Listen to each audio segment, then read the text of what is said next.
Apakah keuntungan mengerjakan skripsi secara berkelompok? Nah, di antara kalian pasti ada yang jurusannya mengharuskan Anda mengerjakan skripsi secara berkelompok. Walaupun ada juga skripsi secara individu.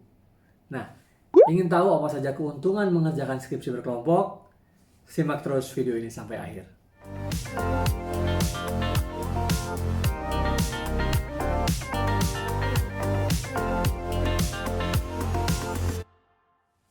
Selamat datang di channel Tirta Mursitama. Di channel ini saya akan membantu Anda sukses belajar di perguruan tinggi. Dari yang mau masuk kuliah, yang sedang kuliah, maupun yang mau selesai kuliah dengan mengerjakan penelitian, tugas akhir, skripsi, tesis, bahkan disertasi bila materi-materi saya ini bisa sesuai dengan tingkatan studi teman-teman semuanya. Nah, baik. Yang sudah subscribe, saya ucapkan terima kasih ya. Jadi channel ini tumbuh berkembang karena kalian semuanya. Yang belum, yang sudah mendarat di channel ini, silahkan subscribe. Baik, sekarang saya akan menjawab ya, membahas tentang beberapa keuntungan dari mengerjakan skripsi berkelompok. Tentu sekali lagi, mengerjakan skripsi itu aturannya sangat tergantung dari kampus masing-masing ya. Jurusan kalian masing-masing juga. Ada yang membolehkan atau menyarankan, bahkan mungkin mewajibkan mengerjakan skripsi secara berkelompok. Berkelompok itu lebih dari satu ya, tentu 2 orang atau 3 orang ya. Nah, bisa juga lebih ya, tapi mungkin kalau menurut pengetahuan saya, pemahaman saya mungkin ya 5 orang itu mungkin udah maksimal gitu kali ya. Nah, terus ada juga kampus-kampus yang lain atau jurusan-jurusan yang lain tentu yang memang mengharuskan, mewajibkan mengerjakan skripsi secara individual. Nah, di video ini saya tidak memperdebatkan itu ya, tapi saya justru ingin menyampaikan 3 hal keuntungan dari mengerjakan skripsi secara berkelompok. Apa itu? Yang pertama, keuntungan yang pertama adalah melatih kalian untuk bekerja sama. Bekerja sama dengan teman-teman yang lain ya. Membagi tugas. Nah, ini penting sekali. Membagi-bagi tugas dari penelitian skripsi itu. Mungkin ada yang bertugas menuliskan pendahuluan, mungkin ada yang coba mencari data, mungkin menganalisis data gitu ya pada pembagian tugasnya. Jadi keuntungan bekerja sama dengan bagi-bagi tugas. Bagi-bagi pekerjaan itu ya membuat Anda bebannya menjadi ringan. Nah, ini penting sekali. Yang tadinya kerjaannya 100 gitu ya. Kalau ada 2-3 orang mungkin dibagi-bagi ya, ada yang dapat 30, mungkin ada yang wah, saya mau kerja lebih banyak. Saya 50, sisanya 20, kira-kira gitu ya. Nah, asalkan kesepakatan aja seperti apa. Nah, ini melatih kalian yang bekerja dalam tim itu berkoordinasi. Nah, ini menjadi penting sekali. Itu yang pertama. Kemudian yang kedua, menurut saya salah satu yang terpenting adalah peningkatan kualitas dari skripsi itu. Loh, kenapa Prof kok bisa meningkat kualitasnya? Ya jelas, ya. Kalau isi satu kepala, itu mungkin kurang bagus ya dibandingkan dengan isi kepala 2-3 orang gitu ya.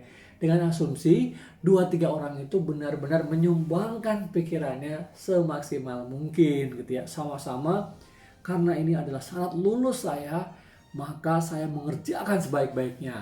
Maka saya pikirkan sebaik-baiknya.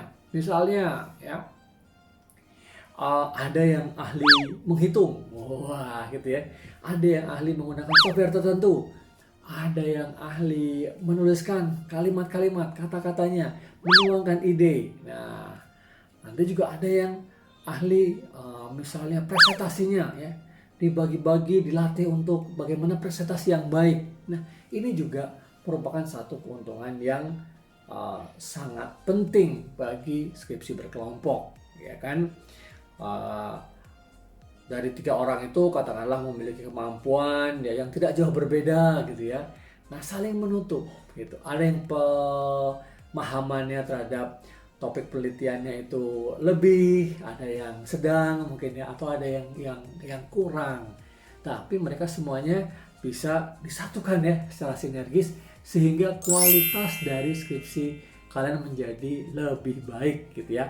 Pemikirannya kalau kepalanya makin banyak ya, pastinya kompetensinya makin bagus gitu ya, kepintarannya, kecerdasannya bisa saling sinergis ya, makin saling menutupi gitu ya, saling mengisi agar nanti kualitasnya menjadi lebih bagus. Nah, sekarang apa Prof? Yang ketiga, sebelum saya sampaikan keuntungan skripsi berkelompok ya, yang ketiga, yang belum subscribe jangan lupa subscribe sekarang gitu ya, atau mau menunggu nanti sampai akhir video ini boleh saja. Oke, nah apa yang ketiga? Yang ketiga adalah melatih mental. Waduh, berat kayaknya melatih mental ini apa nih? Ya, kalau 3 orang, 2 orang ya, melatih mentalnya itu 3 kepala, 3 orang, isinya beda-beda, egonya beda-beda. Ya, jadi mengurangi ego masing-masing. Bagaimana caranya kita menghargai pandangan orang, menghargai pendapat orang, mencoba mengerti. Coba apa pendapat kamu deh tentang ini gitu. Oh, kalau saya nggak gitu pendapatnya, pendapat saya seperti ini, rujukannya ini gitu. Wah, enggak, saya nggak sesuai dengan pandangan kamu, saya juga nggak cocok dengan pandangan kamu, tapi saya punya pandangan lain. Gimana menurut kamu? Menurut teman-teman gimana gitu ya. Nah, dari diskusi ini ya, deliberasi di antara 3 kepala ini bisa mengurangi ego, ya, melatih kita mengendalikan ego kita, menghargai pendapat.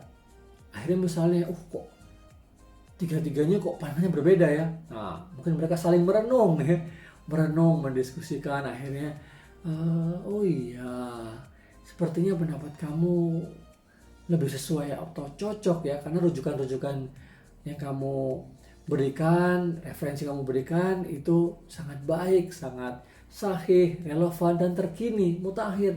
Kalau tadi yang saya sebutkan itu mungkin sudah referensi sudah lama. Ya oke deh, kalau gitu kita ikuti pandangan kamu. Ini contoh ya. Jadi dalam kerja kelompok skripsi ini itu penting sekali kita tahu isi kepala orang lain, bahwa menghargai perbedaan itu sesuatu yang sangat wajar dan harus kita lakukan dengan baik. Kita coba manage itu ya, kita atur itu. Nah, dari mengerjakan skripsi berkelompok ini, tidak hanya kita lulus ya, tidak hanya kalian lulus, tidak hanya kemampuan teknikalnya lebih bagus ya, tapi juga selain lebih ringan bagi-bagi tugas ya, dengan asumsi semua juga bekerja dengan baik ya, karena kan memang ini kerjaan bersama dan tidak ada yang ingin tak lulus gitu kan, semuanya pasti ingin lulus bahkan dengan nilai yang paling bagus. Nah, dengan menghargai orang lain, mengerti mungkin kesulitan orang lain, atau menghargai juga ada yang bisa memimpin dalam penelitian ini, nah dia diberikan kesempatan ke depan. Nah, dari situ sebenarnya mengerjakan skripsi itu tidak hanya kemampuan teknis ya, tadi juga mengasah kemampuan soft skills kita.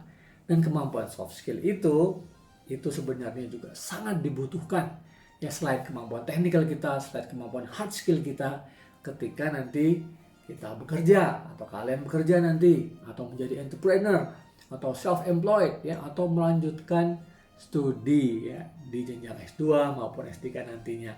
Nah, itu tadi beberapa hal, 3 hal tentang keuntungan skripsi berkelompok. Nah, bagaimana pandangan kalian yang saat ini sedang mengerjakan skripsi ya? Adakah yang, saya sendiri Prof, saya nggak berkelompok gitu ya. Atau ada yang berkelompok tapi kok berbeda dengan pandangan Prof gitu ya. Silahkan tuliskan di kolom komentar. Baik, terima kasih banyak, semoga bermanfaat. Jangan lupa lihat juga, simak juga video-video saya yang lain, atau nanti tunggu ya video-video saya selanjutnya. Terima kasih banyak. Ingat, subscribe channel Tirta Mursitama. Sukses, semangat terus para pejuang skripsi. Sampai ketemu lagi. Terima kasih banyak.